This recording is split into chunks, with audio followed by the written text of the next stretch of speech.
is John Konings. I'm with ESC, and we're going to talk about the COVID-19 epidemic and how it might have impacted your response to air quality regulations. And we'll be sharing with you my advice, my opinions about how this can go forward for us. I'm also asking that you hold your questions till the end of the presentation, because hopefully along the way I'll hopefully answer all your questions, but I'm sure I'm going to miss a couple along the way, so we'll try to address those at the end. So let's go ahead and begin. Again, I'm John Konings from ESC. So let's move on.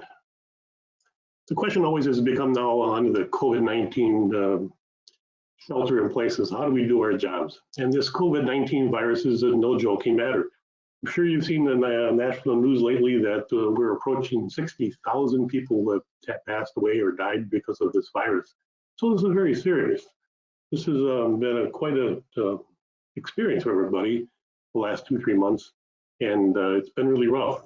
So we're going to try to talk today about how can we continue to do our jobs during this era of shelter in place. And even though some of the states are starting to open up, other places will not be opening up. And so let us share with you what our thoughts are about this process. So there's a basic term that everybody's talking about is essential travel. And what's an example of essential travel? Well, except a good example are you people. You people who are the ones that work at power generating stations and energy facilities, your work is essential and therefore you are allowed to travel to your jobs. But what about other people that are not so direct? What about stack testers? And we all know we have to do stack testing on a periodic basis. Another example are outside service technicians, people who come on site, maybe assist you in doing maintenance work or actually doing QA work for you, things like that. Or what about delivery people? Delivery drivers who bring you the consumables that you, replacements for consumables like the cylinder gases and other things like that. So how about them getting through?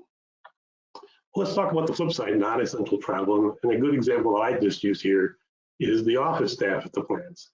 Typically, these are people who do a lot of the paperwork and other work behind the scenes to keep you and the facility operating. And these people are considered to be non-essential travel. So that's just an example of what differences between non-essential and essential travel.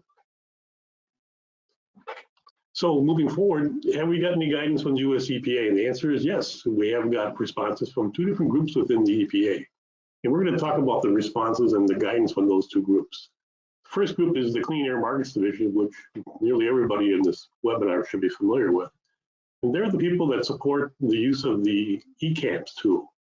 And that's the tool that is used to evaluate electronic files as part of the acid rain program under Part 75. In Part 63, the EGU MATS rule. And I hope you're all familiar with that, that device.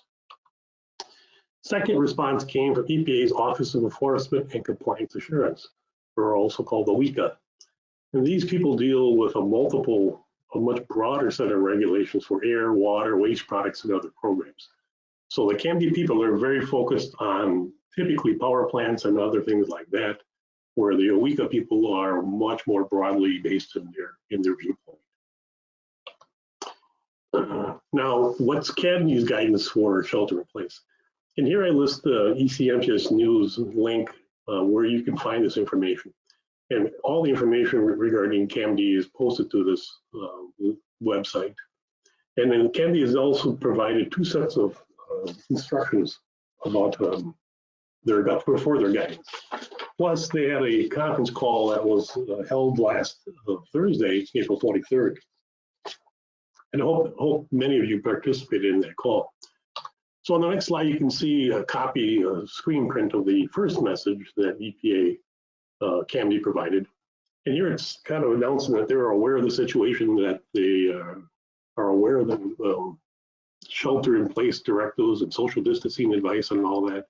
And here they're just notifying us that we'll provide more information later when it becomes available to them.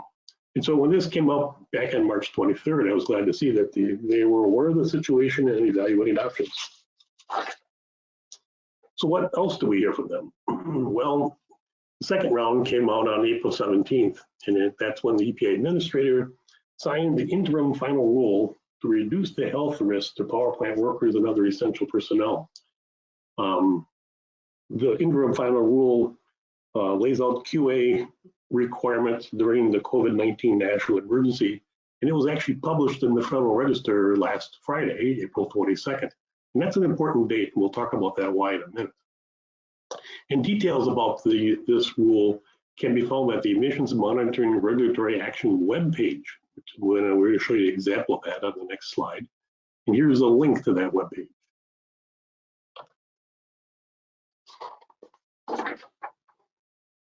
So on this webpage, you can see it has lots of good information, and it has a link to the Part 75 regulations, a link to the EGU math reporting regulations, the proposed interim rule, and several other areas that are really important for you to be aware of. Towards the middle and just below the middle there, it talks about questions and answers.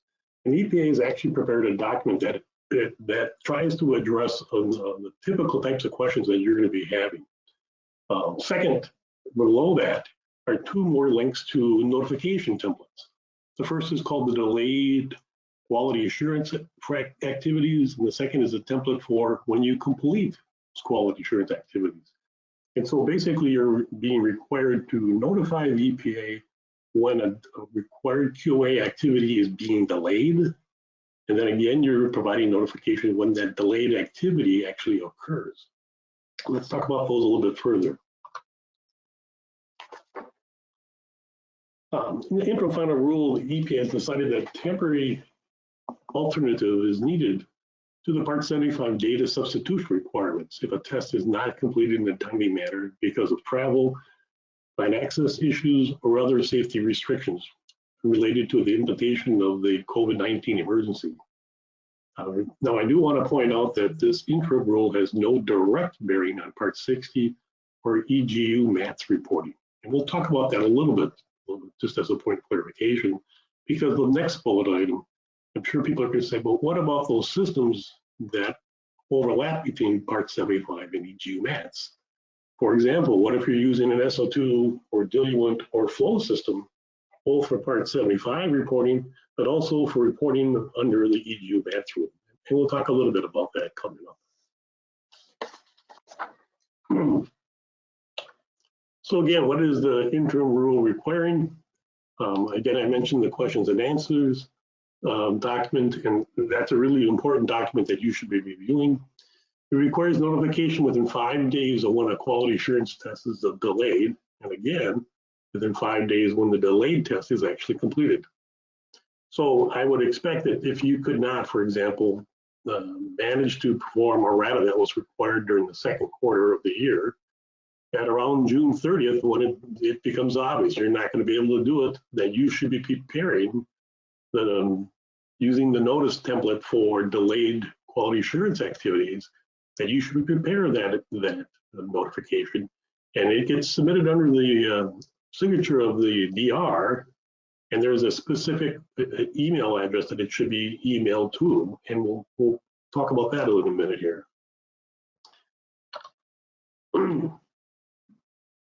So again, the rule is also requiring that any quality assurance test that you have currently completed and that would have normally expired at the end of the calendar quarter, that data is still validated by that quality assurance activity during the term of the interim final rule.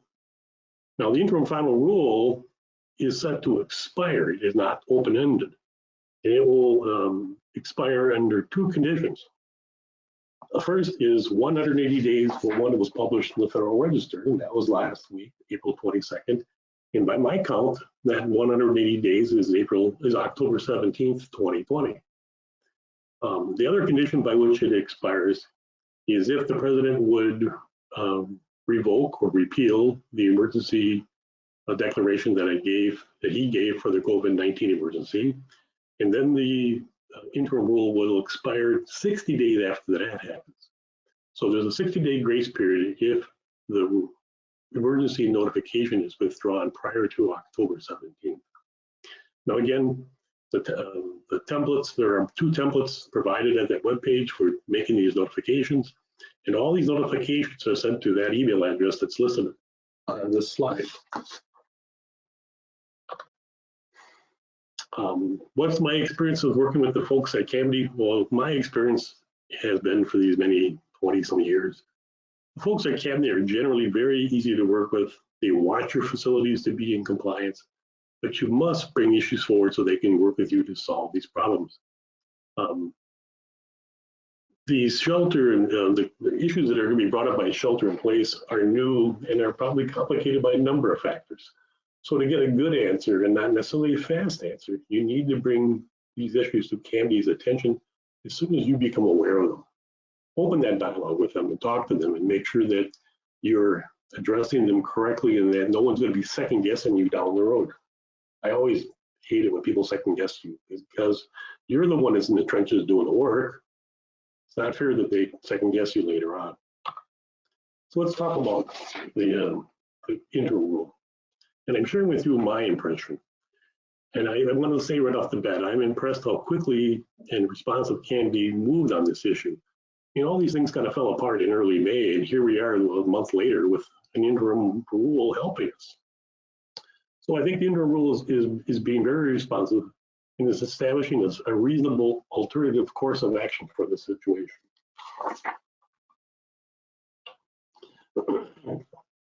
Well, my advice is to remember you must provide written notice via email within 5 days of what the test is delayed. And it's also very important that you document the events and circumstances inhibiting you from your compliance efforts at the time they occur. And in my opinion, within a day or two of them occurring, you need to take some time and write down what was going on and things like that. And again, good records help you prevent someone from second guessing you down the road. Now, moving forward, what's my opinion of what CAMD did? Well, I thought CAMD initially took a wait-and-see attitude. That was that first notice that they put out. And I think they were thinking that if they only had a few questions or inquiries, they could handle them on a case-by-case basis. But the interim rule suggests to me that CAMD received many more questions than anticipated, and that triggered the need for the temporary interim rule. It's also my opinion that as more cases will come forward in the second quarter and third quarter as we go forward, I mean, social distancing didn't really start until March in the first quarter. And as we go forward, more and more cases are going to come up. And plus, there are those facilities that only report during the ozone season. And I'm sure there's a whole set of complicating issues associated with just those ozone reporters. So as we go forward, I think we're going to have a lot more questions than that I can anticipate or guess. So I'm recommending that you, again, contact the people at CAMD and make sure what your plans are or will be aligned with what they're looking for. So as issues come up, reach out to CAMD. Like I said, bring your issues and concerns to them. Remember that the staff assignments at CAMD have changed recently, and there was a notification they put out on March 31st about that. And here's a link where you can find a list of who at CAMD is responsible for the various regions of the United States.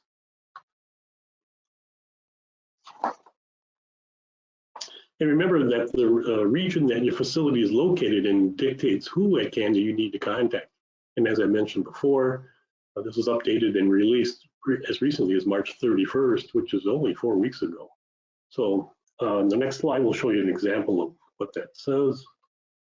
And here it is. This is the announcement they put out March 31st. So if you need to reach out to CAMD, here's where you can find that information and how to get a hold of it. Switching to the OECA guidance. This was a 7-page announcement covering a much wider range of issues.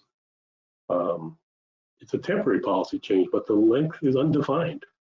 And this announcement was received with very mixed reviews. It's a very complicated announcement. And some people took it that this announcement allows big polluters to be trusted to regulate themselves. In the next slide, we're going to show you a screenshot of the actual announcement that the EPA published from OECA. Now, how was this announcement received? Well, as expected, some groups hailed it as long overdue. Other groups felt the EPA was stripping away its own regulatory responsibilities and compliance oversights. And in fact, on April 16th, a number of environmental groups filed suit to block this temporary policy. And those released on March 26th, it will be retroactively applied back to March 13th. And at first I was confused and I thought, well, why are they retroactively applying this?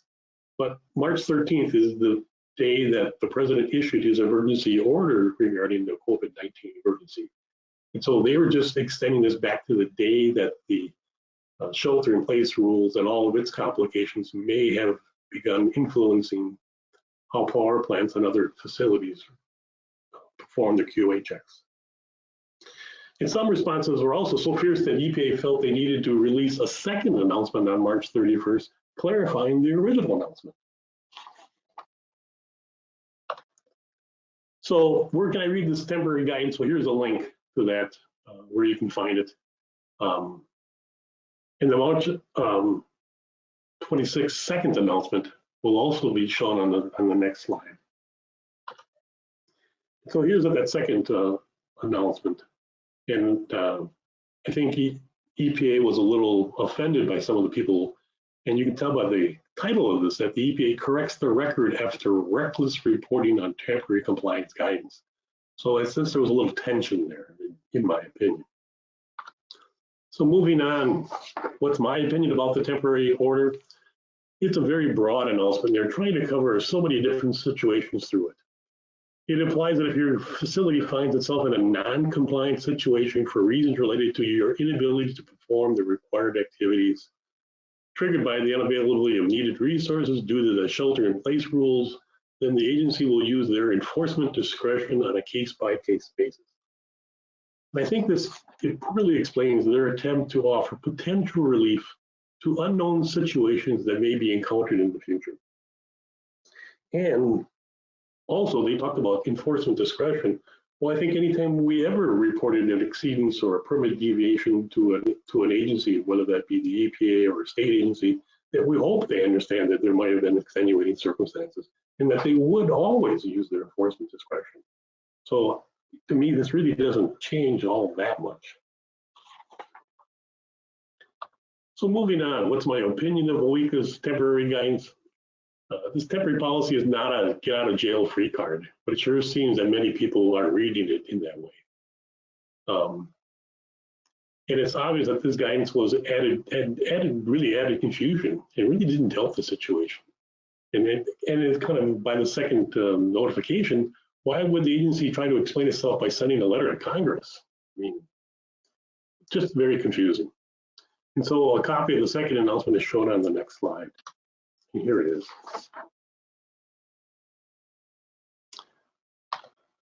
So again, my opinion of the reaction to the temporary guidance, it's my opinion that some people or groups are overreacting. And just because the enforcement people at EPA said they might not be as tough or complete in the response to certain situations triggered by these events associated with non-essential travel or services, it does not mean the state or local agencies aren't going to do nothing as well. They also have the discretion to enforce their rules and regulations on you. So it really doesn't really change the playing field very much. So moving on, what's my advice? My advice is that this temporary guidance really doesn't change anything. Be sure you talk about these situations with your management and be smart. Think about these things. Okay? These are unusual situations that are really kind of hard to anticipate and prepare in advance for. So as we wrap up, let's talk about the key takeaways from what OECA is offering us. And first, I'm offering my opinion, and it's not any kind of legal advice, but I've been involved with power plants for more than 40 years, so I'm just sharing with you what my thoughts are. First and foremost is plan ahead and be smart. Planning shows your facility's intent of following through and meeting its compliance obligations. And don't make these decisions on your own. Bring these decisions to your boss's attention or someone in charge up the chain of command who can make these decisions. Just remember, EPA's temporary guidance is not absolute. It relies upon case-by-case review of the facts. And again, even though EPA has released temporary guidance, your state or local air quality agencies are still obligated to follow through with their rules, regulations, and policies. And remember, a number of environmental groups have demonstrated in the past their willingness to sue agencies, state and local, including the EPA, if they don't enforce the rules. So again, this is not a get out of jail free card. Now, one of the last things I want to talk about is what are the key takeaway from the CAMD guidance. And again, plan ahead is you can expect to have difficulty getting supplies into your plant or services from outside contractors that you rely upon. I have heard instances where power plants are much more restrictive today and are turning away deliveries of equipment and things like that. Again, do not make these types of compliance decisions on your own. There are people in your company who make these decisions, and let them do it. If it looks like you might miss a deadline for a Part 75 QA test, be sure your supervisor or plant manager knows about it before it happens. And be sure they read and you read the questions and answer document, which help explains how the interim rule and what the EPA is expecting, and how the data is to be flagged if the alternate policy is being used.